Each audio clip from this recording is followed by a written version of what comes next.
ବିକ୍ରମ ଏବଂ ମୁଁ ଆମେ ଦୁଇଜଣ ଗୋଟିଏ ସଙ୍ଗୀତ ଦଳର ସଭ୍ୟ।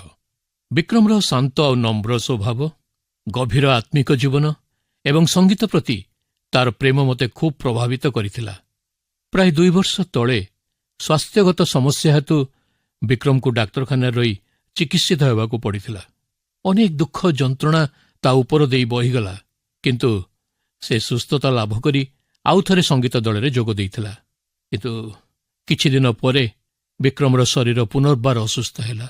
ଡାକ୍ତର ବିକ୍ରମକୁ ଭଲ ରୂପେ ପରୀକ୍ଷା କଲାପରେ ତା ଫୁସ୍ଫୁସ୍ରେ ଗୋଟିଏ ଦାଗ ରହିଥିବାର ଆବିଷ୍କାର କଲେ ଏବଂ କହିଲେ, ଏହା କର୍କଟ ରୋଗର ପ୍ରାରମ୍ଭିକ ଅବସ୍ଥା ବୋଲି ମୁଁ ସନ୍ଦେହ କରୁଛି, ଆଉ ସେଥିପାଇଁ ଅସ୍ତ୍ରୋପଚାରର ଆବଶ୍ୟକତା ପଡ଼ିବ।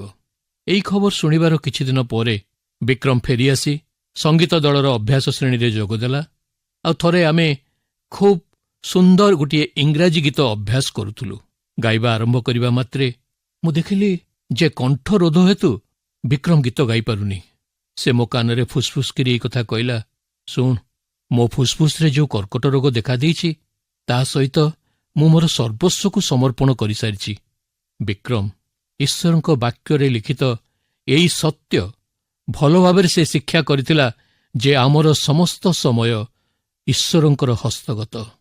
ପ୍ରିୟ ବନ୍ଧୁ, କୌଣସି ଦୁରାସାଧ୍ୟ ରୋଗ କିମ୍ବା ଦୁଃସମ୍ବାଦ ଆମକୁ ଥରହର କଲେ ଆମେ ହୁଏତ ଖୁବ୍ କ୍ରୋଧାନ୍ୱିତ ହୋଇପାରୁ, ରାଗିଯାଇପାରୁ, ତା ସହିତ ଯୁଦ୍ଧ କରିପାରୁ, ନିଶ୍ଚଳ ହୋଇଯାଇପାରୁ, କିମ୍ବା ମୋର ଏହି ପ୍ରିୟ ବନ୍ଧୁ ବିକ୍ରମ ପରି ପ୍ରଭୁଙ୍କୁ ପ୍ରାର୍ଥନାପୂର୍ବକ ଏହି କଥା କହିପାରୁ, ପ୍ରଭୁ, ଏହାକୁ ଏବଂ ଏଥିସହିତ ମୋର ସର୍ବସ୍ୱକୁ ତୁମ ନିକଟରେ ସମର୍ପଣ କରୁଅଛି।